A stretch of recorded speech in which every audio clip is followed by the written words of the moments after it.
ভাবতে পারো, বিশ্বের সবচেয়ে গুরুত্বপূর্ণ সমুদ্রপথ দিয়ে জাহাজ চালাতে হলে দিতে হচ্ছে কোটি কোটি টাকা। হ্যাঁ, শুধু একটা প্রণালী পার হতে লাগছে প্রায় $20 লক্ষ। ইরান কি সত্যিই টাকা নিচ্ছে, নাকি এটা শুধুই রাজনৈতিক চাপ? আর সবচেয়ে বড় প্রশ্ন, ভারতের জাহাজও কি এই টাকা দিয়েছে? আজকের ভিডিওতে আমরা খুলে বলবো হরমুজ প্রণালীর আসল শক্তি, ইরানের নতুন চাল, আর এর প্রভাব পুরো বিশ্বের ওপর। প্রথমেই বুঝে নিই, এই হরমুজ প্রণালীটা আসলে কি।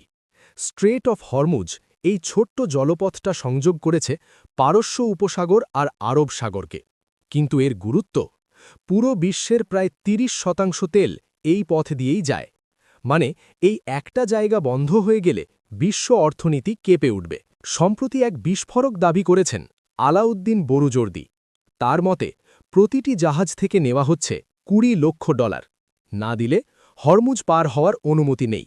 কিন্তু এখানে একটা টুইস্ট আছে।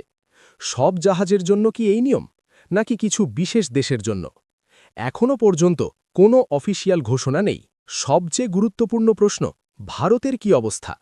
খবর অনুযায়ী ভারতের কয়েকটি এলপিজি জাহাজ ইতিমধ্যেই হরমুজ পার হয়ে গেছে। কিন্তু ওরা কি টাকা দিয়েছে? সরকারিভাবে বলা হচ্ছে কূটনৈতিক আলোচনার মাধ্যমে পথ খুলেছে, কিন্তু সন্দেহ থেকে যাচ্ছে। আরও 20+ ভারতীয় জাহাজ এখনও আটকে রয়েছে। এই পরিস্থিতির মূল কারণ সাম্প্রতিক যুদ্ধ। ইউনাইটেড স্টেটস ও ইসরায়েল যৌথভাবে হামলা চালায় ইরানের ওপর। টার্গেট ছিল আলী খামেনাই। এরপরই শুরু হয় পাল্টা আঘাত। ইরান আক্রমণ করে মার্কিন ঘাঁটিগুলোকে, এবং তখন থেকেই হরমুজ হয়ে ওঠে যুদ্ধের কেন্দ্র। ইরানের ওপর আগে থেকেই রয়েছে কঠোর নিষেধাজ্ঞা, বিশেষ করে ইউনাইটেড স্টেটস ও পশ্চিমী দেশগুলোর তরফে। এখন যদি কোনো দেশ ইরানকে টাকা দেয়, তাহলে সেই দেশও বিপদে পড়তে পারে।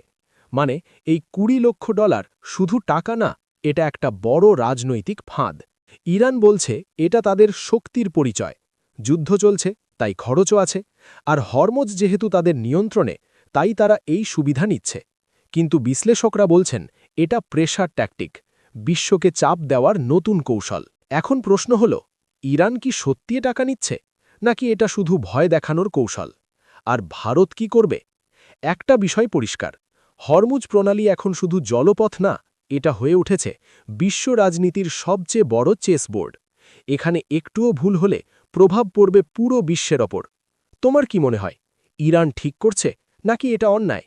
কমেন্টে জানাও। তোমার এরকম বিশ্লেষণ ভালো লাগলে লাইক করো, আর এমন বিশ্লেষণ পেতে সাবস্ক্রাইব করো, কারণ এখানে আমরা জটিল বিষয় সহজ করে বলি।